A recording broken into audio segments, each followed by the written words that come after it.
하나님의 말씀 창세기 4장 3절에서 5절까지의 말씀을 같이 보도록 하겠습니다.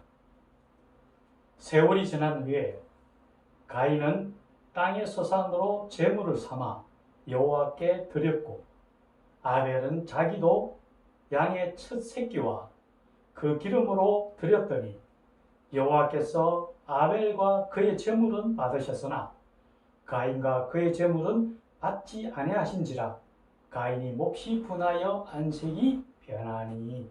아멘. 오늘 함께 볼 내용은 하나님이 원하시는 제사입니다. 이 시간 성령님께서 함께 하셔서 우리 모두에게 은혜가 충만한 시간이 되기를 간절히 원합니다. 웨스트민스터 대설이 문답 제1항에는 하나님께서 사람을 만드신 목적이 나와 있습니다. 거기에 보면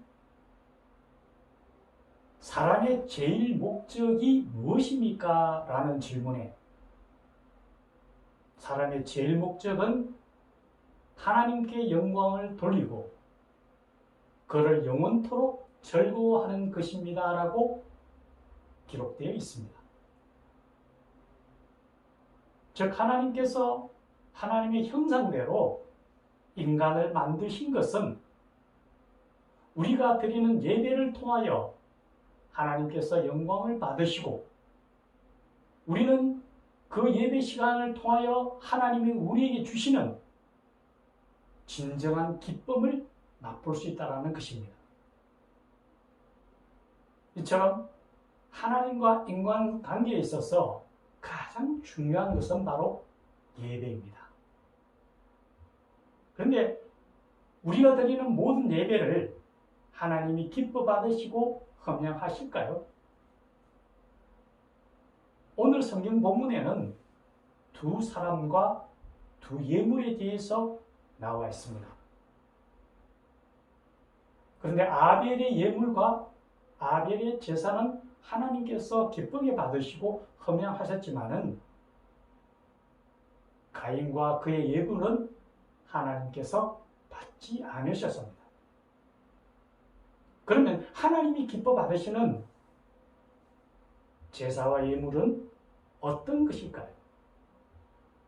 우리가 먼저 하나님이 받으시는 예물에 대해서 살펴본다면은 창세기에 보면은 하나님께서 모세를 보내셔서 애굽으로부터 심한 고난을 겪던 이스라엘 민족을 출애굽시킨 사건이 나옵니다. 바로 유월절입니다. 그런데 그 출애굽하는 과정에서 하나님께서 직접 권능을 행하신 부분이 있습니다. 바로 우리가 잘 아는 10가지 재앙입니다. 그 재앙의 맨 마지막 재앙은 모든 생명의 처음 태어난 것, 사람의 장자와 모든 동물의 초태생을 죽이는 그러한 재앙이었습니다. 이 장자 재앙으로 인하여 바로와 애굽은 무릎을 꿇게 되고 이스라엘은 출애굽하여 하나님이 약속하셨던 가나안 땅으로 들어가게 됩니다. 그 후에 하나님께서 유월절 규례를 정하시면서 모든 생명의 초태생은 내 것이라고 말씀하셨습니다. 즉 하나님께서 원하셨던 그 예물은 처음 태어난 것 중에서 점과 흠이 없는 것이었습니다. 이것의 의미를 우리가 살펴본다면 처음 태어났다라는 것은 모든 것 중에 앞선 것, 즉 제일 소중하고 귀중한 것을 의미하며 점과 흠이 없다라는 것은 완전하다라는 것을 의미합니다. 즉 우리가 취득했던 재물 중에서 가장 소중하고 귀한 것을 하나님 앞에 드려야됨을 의미합니다. 또 처음 태어난 초태생이라는 것은 다른 것과는 분명히 구별시켰다라는 의미를 가지고 있습니다. 우리가 하나님께 드려야 할 그 예물은 귀중하고 완전하며 구별된 예물을 드려야 된다는 거죠. 그런데 우리가 생각해 봐야 될 것은 온 우주 만물의 창조주이신 하나님께서 어떤 재물을 원하실까요? 어떤 것을 필요로 하실까요? 전혀 그렇지 않으실 겁니다. 온 우주 만물의 주인인데 무엇을 원하시겠습니까? 다만 우리가 드리는 예물을 통하여 나타나는 우리의 마음을 보고자 하심일 겁니다. 그래서 성경에는 내 재물이 있는 곳에 내 마음이 있다고 우리에게 말씀합니다. 하나님께서 우리에게 원하시는 것은 재물을 통하여 드러나는 우리의 마음을 보시고자 함이라는 것을 우리는 분명히 알아야 됩니다.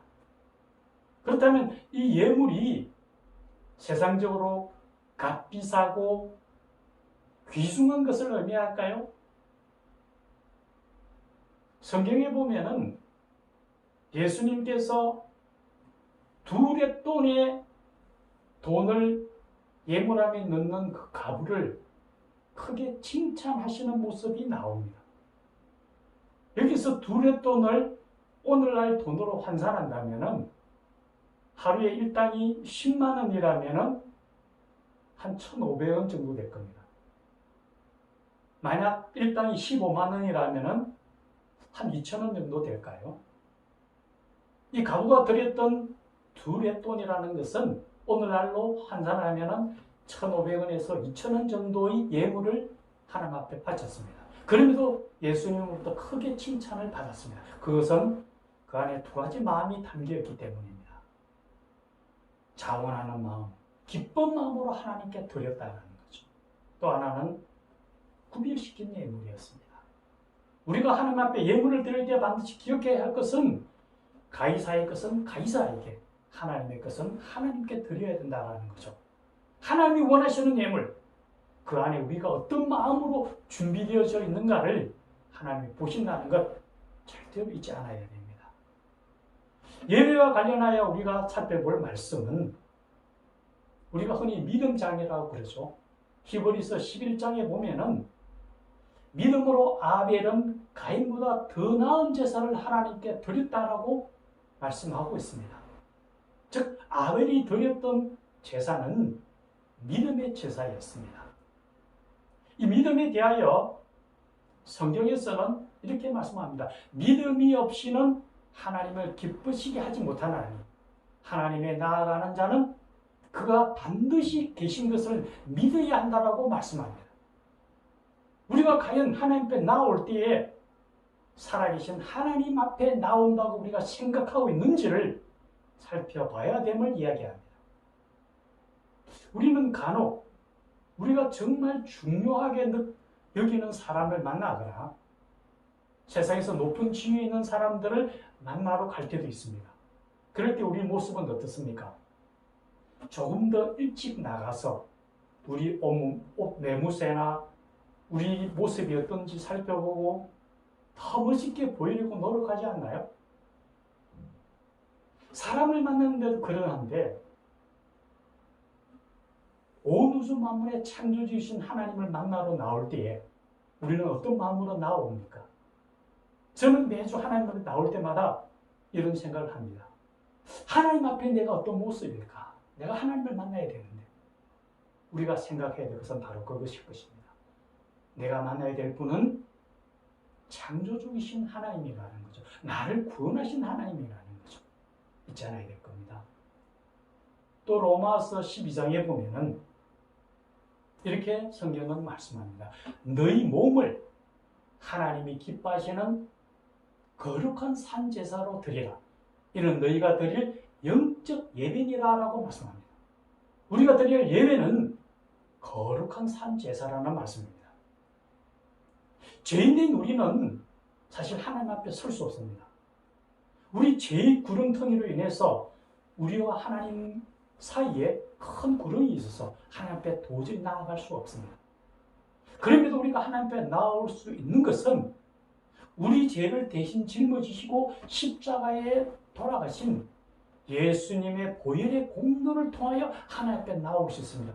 바로 우리 죄를 씻어주시는, 그러므로 주님께서 우리에게 입혀주시는 의의 세마포를 입어야만 하나님 앞에 나올 수 있습니다. 우리가 의의 세마포를 입으려면 우리 주님 앞에 통회하고 자복하는 마음, 회개를 해야만 주님 앞에 설 수 있고 주님으로부터 의의 세마포를 받을 수 있습니다. 그래서 우리가 예배에 임하기 전에 반드시 회개의 기도를 하나님 앞에 드려야만 합니다.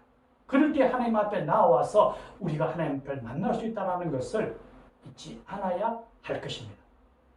또 하나 우리가 기억해야 할 것은 요한복음 4장에 보면은 예수님께서 수가라는 마을의 우물가에서 사마리아 여인을 만나는 모습이 나옵니다. 그때 사마리아 여인이 예수님에게 이렇게 얘기합니다. 우리 조상들은 이 산에서 제사를 드렸는데 당신들이 말이 예배할 곳이 예루살렘이 있다 하더이다 라고 이야기를 합니다. 그때 예수님께서 그 여인에게 얘기하기를, 여자여, 이 산에서도 말고 예루살렘에서도 말고 너희가 아버지께 예배할 때가 이르리라고 말씀하시면서 하나님은 영이시니 영과 진리로 예배할지니라고 말씀합니다. 이 말씀은 바로 어떤 장소나 형식에 따라 예배를 드리는 것이 아니라, 이곳이든 저곳이 중요한 것이 아니라 성령의 인도하심에 따라 하나님께 드려지는 예배여야 된다는 걸 말합니다. 영과 진리라는 것은 진리의 영이신 하나님 안에서 예배를 드려야 되고 성령의 인도하심을 따라 드리는 예배를 이야기합니다. 먼저 우리가 생각해야 될 것은 정말 하나님 앞에 영이신 하나님, 우주 만물의 창조해 주시고 진리가 되신 하나님을 만나려면은 간절한 열망을 가지고 주님 앞에 나와야 된다는 거죠. 만약에 우리가 어느 한 나라의 대통령을 만나고자 한다면 우리가 쉽게 만나집니까? 절대 그렇지 않습니다. 엄청나게 어렵습니다. 대통령 한 만나려면 엄격한 절차를 거치고 여러 단계를 거치고 그래도 쉽게 못 만나죠. 한 나라의 대통령도 그러한데 온 우주 만물을 지으시고 우리의 구원자 되신 하나님을 만나러 오는데 어떤 마음이어야 될까요? 정말 온 마음을 다하고 힘을 다하고 뜻을 다하여 주님을 사랑하고 찾아야 되지 않습니까? 하나님은 우리에게 그렇게 말씀하십니다. 너희가 전심으로 나를 찾으면 내가 너희를 만나리라고 얘기합니다. 우리가 예배를 통하여 형식적으로 나와서 예배를 드리고 교회의 뜰만 밟는 그런 예배가 아니라 정말 하나님을 만나고자 하는 열망을 가지고 나오고 의지를 가지고 나와요. 주님, 이 시간에 반드시 주님을 만나야 되겠습니다. 그래야 내 삶이 변화됩니다라는 그런 마음으로 예배에 임해야 된다는 거죠. 그럴 때에 하나님께서 우리를 찾아와 주시고 우리를 만나 주십니다. 우리가 주님을 만나면은 우리 삶이 변화됩니다. 변화될 수밖에 없습니다. 주께서 우리가 찾아주시고 우리 성령께서 우리에게 들어오고 계시니까 매주마다 우리는 주님을 만나야 됩니다. 그것이 바로 영과 진리로 드리는 예배입니다. 그럴 때에 우리 삶이 변화될 뿐만 아니라 이 예배를 통하여 100배, 60배, 30배의 결실을 맺는 삶을 이루어 나가게 됩니다. 우리가 예배에 나와서 만날 하나님은 온 우주 만물의 창조주이시며 우리 죄를 대신 짊어지시고 십자가에 죽으신 하나님, 그 하나님이 부활하셔서 우리를 위해서 하나님 우편에서 우리를 기도하시는 하나님, 우리를 구원해 주시는 하나님이십니다. 그 하나님을 굳게 붙들므로 인하여 또 그 주님을 만남으로 인하여 우리가 삶이 변화될 뿐만 아니라 우리 삶에 풍성한 수확을 거둔 아름다운 결실을 낳는 그런 삶을 이루어 나가는 주님의 자녀들이 되기를 예수님의 이름으로 간절히 축원합니다. 같이 기도드리겠습니다. 온 우주 만물의 창조주이신 하나님, 우리가 예배를 통하여 만나야 될 그 주님을 우리는 온 전심을 다하여 온 마음과 뜻과 힘을 다하여 주님을 찾기를 원합니다. 그럴 때 주님께서 우리를 만나주시고 우리가 주님을 만남으로 인하여 구원의 기쁨을 마음껏 누릴 뿐만 아니라 우리 삶이 변화되어 100배, 60배, 30배의 결실을 맺는 삶이 됨을 우리는 알고 있습니다. 주여, 주께서 주시는 권능을 통하여 힘들고 어려운 이 세상을 이기며 승리하며 살아갈 수 있도록 도와주시옵소서. 예수님의 이름으로 기도드리옵나이다. 아멘.